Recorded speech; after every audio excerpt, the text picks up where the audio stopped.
everyone, and welcome to a conversation with our Amber Grant winner for August 2023. Today, we have the pleasure of chatting with Jensin Okunishi, owner of Jensin Okunishi Studio.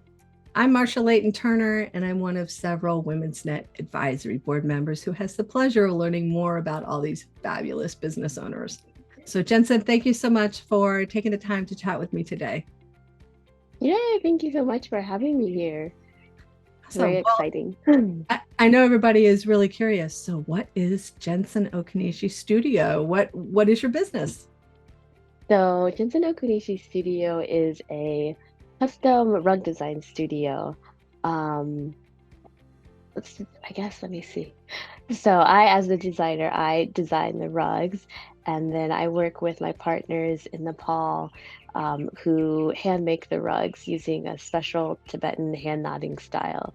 Um, and so the real, I guess, like the inspiration for the business came out of my own practice of painting and my background of textiles, and really using that practice and I guess like for what it did for me in terms of like I use color a lot and try and bring different color and a little bit of like unexpectedness into the spaces through my art and design. So kind of moved from paper and painting and drawing into actually creating large scale pieces that really um, affect the atmosphere, environment, and the spaces that they get put in.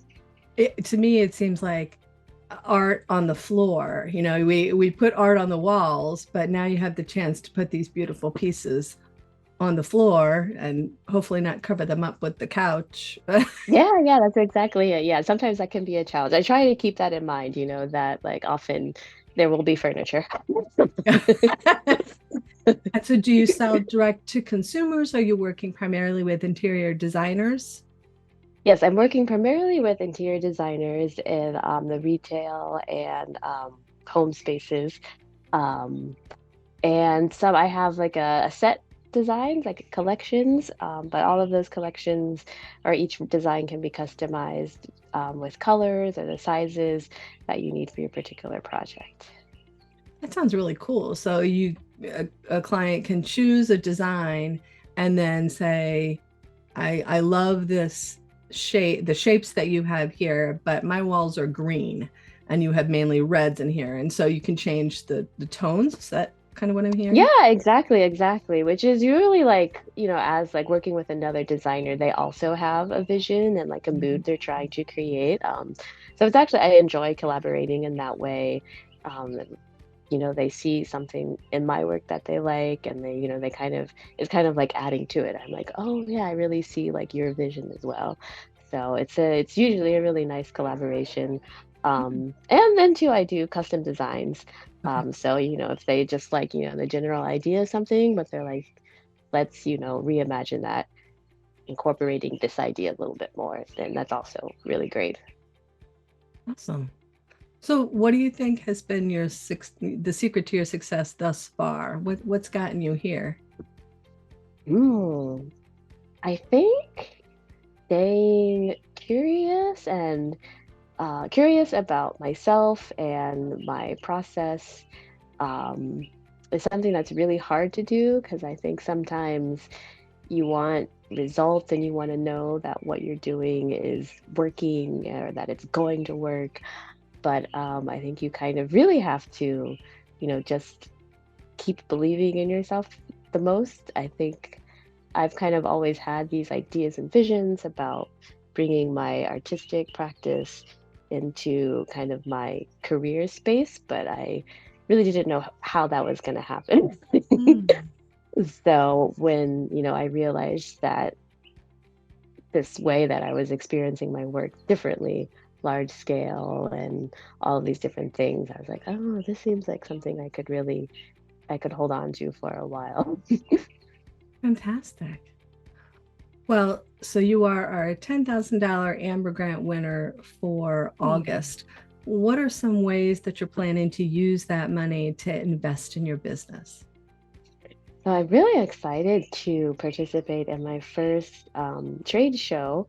It's called the International Contemporary Furniture Fair, and it's just a great place for high-end and luxury brands and designers to showcase their work.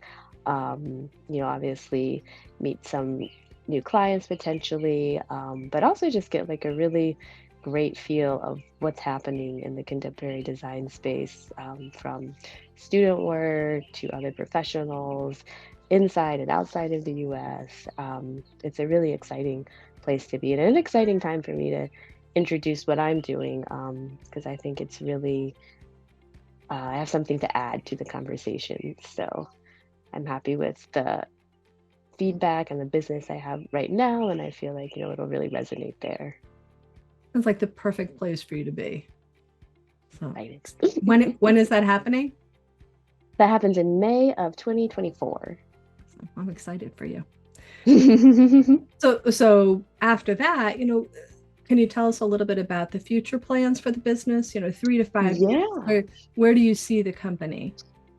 So rugs are, I guess, my first passion and most strongly related to textiles, my background. But the artisans that I work with are also a really big part of why I started this business and enjoy doing what I do. So I'd like to continue working with different artisans around the world, and specifically looking at artisans that make Japanese tatami mats.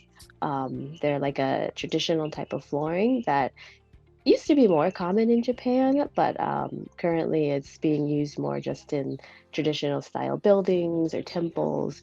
So I'd really like to find a way to use, it's a weaving technique, this weaving technique to make furniture. So I'm kind of, working on this in the backgrounds of everything else that goes on in the daily life. But that is my next product venture, I guess, within the studio.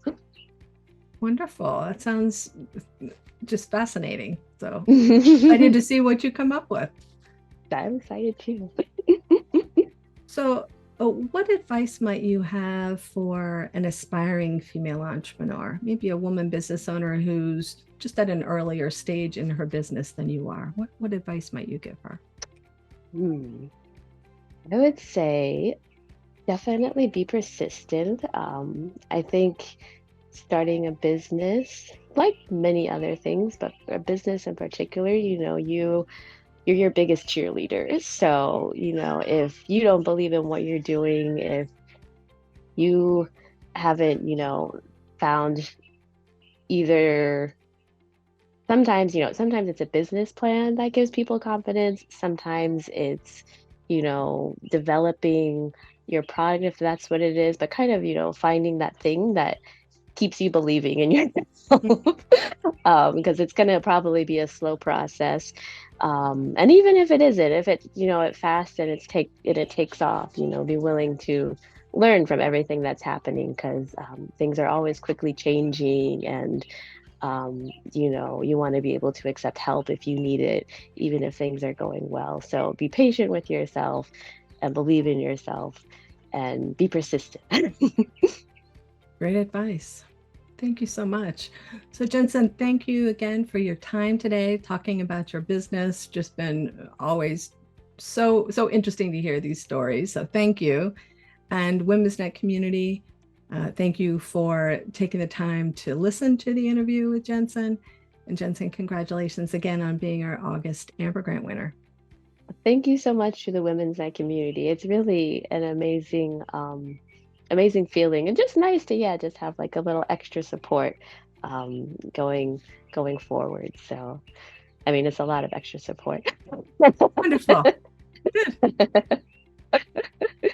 Thank you.